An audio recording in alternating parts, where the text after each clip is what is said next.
जय हिंद जय भारत। मैं रेबल सदानंद पति आप लोगों के बीच में। और आज 5 अगस्त 2020 समझ में नहीं आता कि भगवान श्री राम, प्रभु श्री राम जो हमारे रोम रोम में बसते हैं, क्या ये भी बीजेपी को बिलोंग करते हैं?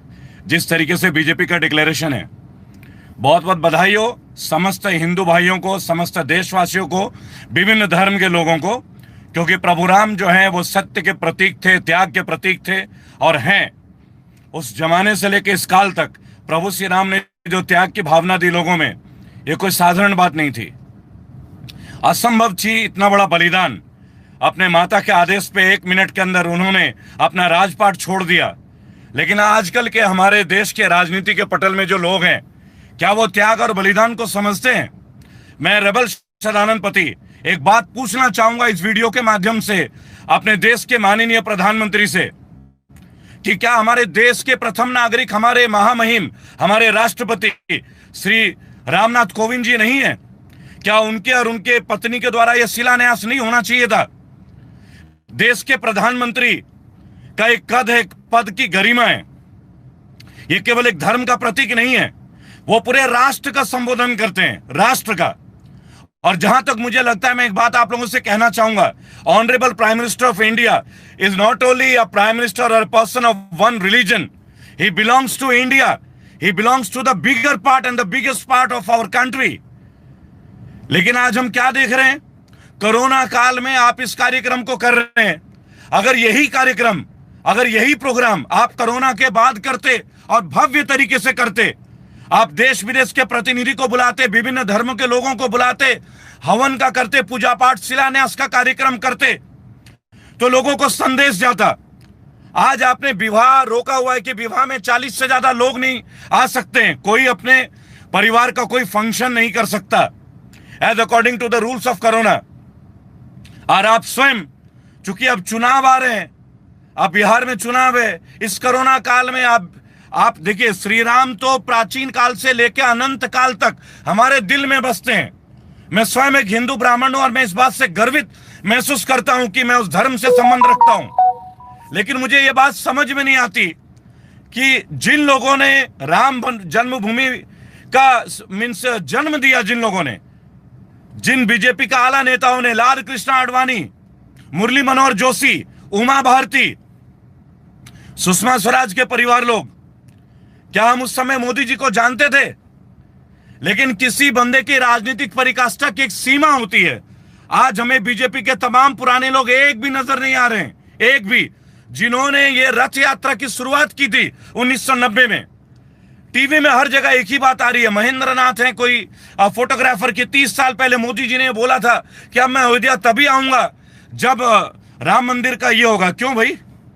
कमाल है। ये मीडिया फुटेज नहीं है क्या? ये मीडिया फुटेज नहीं है।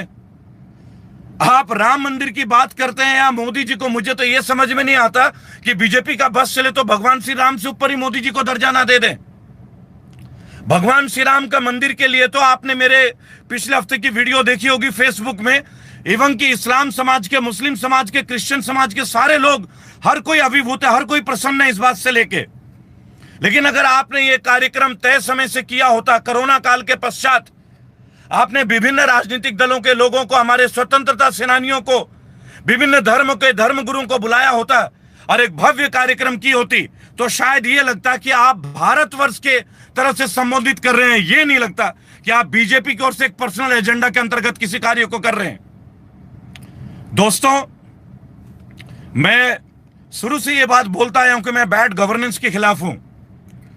उन्होंने बोला कि हमारे मैनिफेस्टो में यह था, आपके मैनिफेस्टो में तो नौकरियां भी थी, आपने 2 करोड़ नौकरी देने का वादा किया था। आज तक आप उसके ऊपर तो कभी आते नहीं है। एक बार उद्घाटन कीजिए 2 करोड़ नौकरियों का, रोजगार का उद्घाटन कीजिए।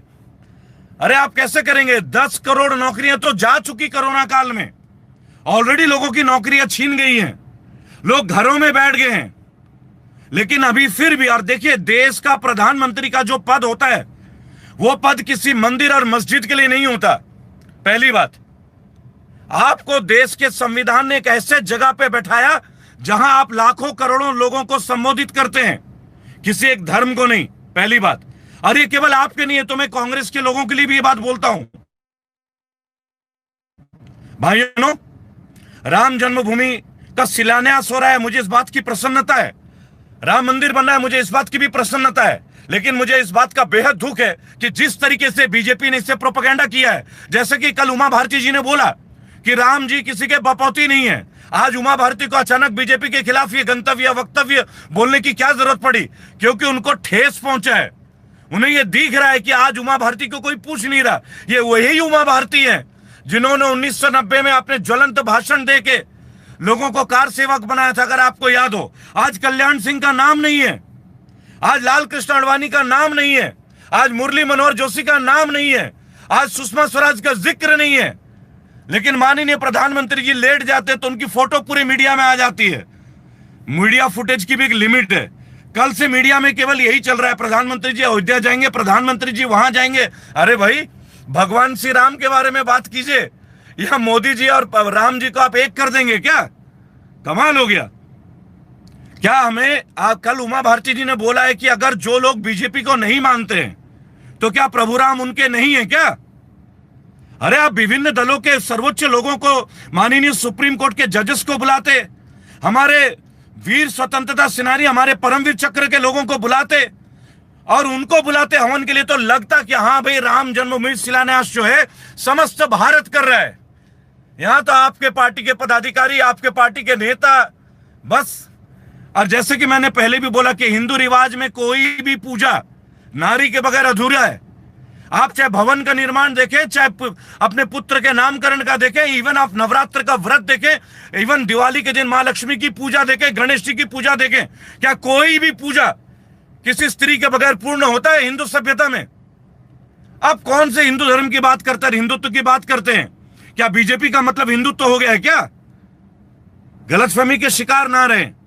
तमाम देशवासियों को मैं शुभकामना देता हूं और प्रणाम करता हूं। प्रभु राम जी का मंदिर बन रहा है, हार्दिक अभिनंदन। लेकिन जिस तरीके से यह कार्यक्रम हुआ, यह कतई बर्दाश्त नहीं। इस तरीके से नहीं होना चाहिए था।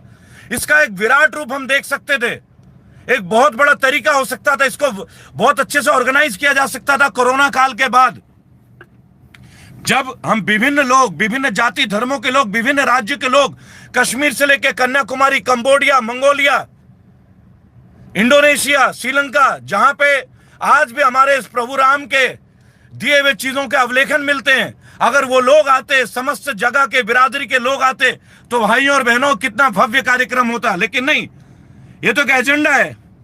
ये तो एक एजेंडा है कि 5 तारीख को 370, 5 तारीख को। आप लोग एक बात समझें, भगवान को और धर्म को तो राजनीतिक एजेंडा में नहीं लाना चाहिए, कभी नहीं लाना चाहिए। ये समय देश एक बहुत ही विकट समस्या से जूझ रहा है। आप खुद कह रहे हैं, कभी गृह मंत्री पॉजिटिव है, रविशंकर प्रसाद जी पॉजिटिव है, राम मंदिर के इतने सारे पुजारी, मुख्य पुजारी पॉजिटिव पाए गए। लेकिन नहीं, 5 तारीख तो 5 तारीख है भाई।